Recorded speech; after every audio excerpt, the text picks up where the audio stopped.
Եթերում լուրերի ժամը 17-ի թողարկումն է, ես Մերի Դանիելյանն եմ, բարի օր։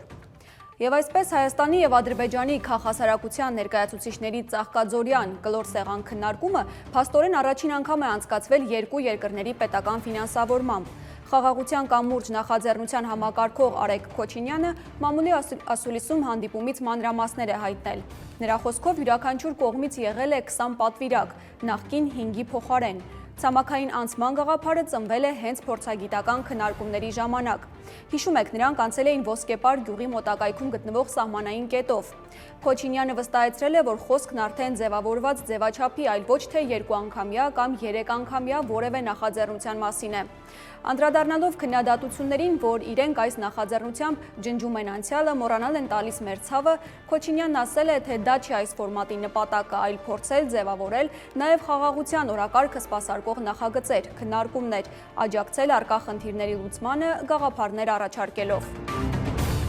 Վերջին շրջանում տեղումներից հետո մայրաքաղաքի ավտոճանապարհներին առաջացած փոսերը իսկական գլխացավանք են դարձել վարորդների համար։ Քաղաքացիները պարբերաբար բարձրաձայնում են այս խնդրի մասին, տեսանյութեր ցույց տալիս, թե ինչ վնասներ է կրել իրենց ավտոմեքենան քանդված ճանապարհների պատճառով։ Այսօր հարցը քննարկել են Երևանի քաղաքապետարանում։ Տիգրան Ավինյանը հորդորել է առաջնահերթություն տալ վտանգավոր փոսերի բարեկարգմանը։ Ի պատասխան շինարարության և բարեկարգման վարչության պետ Անդրանիկ Թևոսյանը նշել է, որ ուրբաթ օրվանից սկսել են բուն փոսալցման աշխատանքները։ Ավինյանը խնդրել է տեսանկարահանել շաբաթվա ընթացքում կատարվող աշխատանքներն ու ներկայացնել իրեն։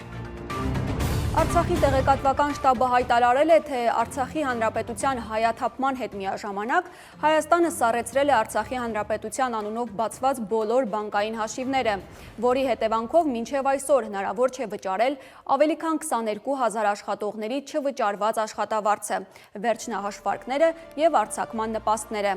Հայտարարությունում նաև ասվում է, թե խնդիրը բազմիցս ներկայացվել է Հայաստանի կառավարությանը, սակայն մինչև օրս որևէ լուծում չկա։ Արցախի նախագահի հրամանագրով 2023-ի հոկտեմբերի 1-ից աշխատանքից ազատված աշխատողների վերջնահաշվարկները և արձակման նպաստները կազմել են ավելի քան 5 միլիարդ դրամ, իսկ 2023-ի սեպտեմբեր ամսվա չվճարված աշխատավարձը ավելի քան 550 միլիոն դրամ։ Այսօր սկսվում է մեծ պահքը, որը տևում է 48 օր բուն բարեկենդանից մինչև Սուրբ Հարության, Զատկի տոնի նախօրեն։ Պահքի շրջանում օգտագործում են բացառապես բուսական ծագում ունեցող սննդամթերք։ Այդ ընթացքում հրաժարվում են ոչ միայն որոշակի կերակուրներից, այլև մոլի սովորություններից, շատախոսությունից, ստախոսությունից, հայհոյանքից և այլ մեղքերից։ Մեծ պահքի կապակցությամբ ուղերձ է հղել ամենայն հայոց կաթողիկոս Գարեգին II-ը։ Վեհափառը հորդորել է աղոթել միասին, որ այս խորհրդավոր ժամանակամիջոցը համընդհանուր զղջման և ապաշխարության գեղեցիկ առիթ լինի ամենքի համար։ Հիմա տեսնենք, թե առաջիկա օրերին ինչ եղանակ են կանխատեսում օդերևութաբանները։